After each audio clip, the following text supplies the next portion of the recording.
But we're going to begin here with the mysterious final months in the life of George Michael. Fans have really been flocking to the singer's home in London, leaving flowers and paying their respects.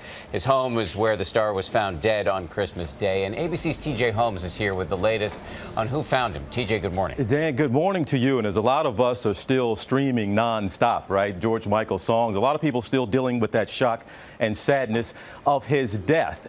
But the question remains here for a lot of us. How in the world is it that a 53-year-old man goes to bed on the night of Christmas Eve but doesn't wake up on Christmas morning? We could have some answers on some medical issues coming up soon, but right now we are hearing from the person who found him on Christmas morning.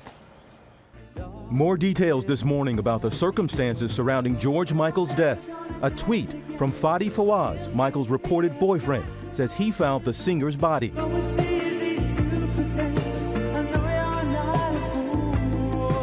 The London-based hairdresser wrote, "It's a Christmas I will never forget. Finding your partner dead peacefully in bed first thing in the morning. I will never stop missing you." As friends and fans gather at Michael's home to pay tribute to the singer, who is believed to have passed away from heart failure at the age of 53, new pictures are emerging this morning of Michael out to dinner with a friend in his hometown of Oxfordshire this past September. In them, he looks a far cry from the artist. I gotta have faith. I gotta have faith. Who fronted 10 #1 singles and sold more than 115 million records. Baby. In the 2 days since Michael's death, song streams have increased more than 3,000% on sites like Spotify.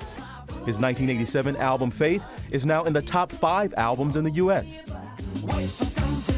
Friends say the one-time pop icon had withdrawn from public life over the last couple of years as he tried to overcome struggles with drugs and alcohol, which had plagued him through much of his career. In 2008, he was caught with drugs in a public restroom. I'm coming out here on my own so that you'll realize I just want to start again. And a health scare in 2011 when he says he almost died from pneumonia while on tour. Some now believe it could be a while before we know what led to his death. There's always going to be speculation, but this is a person who led a troubled, complicated life. A complicated life, as they say there, but we are expecting possibly in the next few days an autopsy report to get more answers about, again, what in the world, 53 years old? That's really young. Really young. Yeah, but there had to be some sort of warning signs leading up to this, right? We certainly would assume so, because again, this just doesn't happen. It can't happen to any of us, of course it can, but it just doesn't usually. And a lot of people are saying he didn't have a public life over the past few days and months for us to see him, us to see if there was some kind of deterioration, if there was something going on. And I was talking to Dr. Jen Aston a little while ago about this. The fact that they are saying this is, of course, unexplained but not suspicious. They want to do an autopsy because they want to do one that lets us know they don't even know really what happened to him and what might have happened. So maybe there were no signs. So much mystery. All right, TJ. Yeah. Look forward to having you. See you shortly. You mentioned Dr. Ashton, and we're going to talk more about this with Dr. Ashton and heart health for all of us coming up in our next hour. And you can see more about George Michael's life and his musical legacy tonight right here on ABC on a special edition of 2020 at 10 Eastern.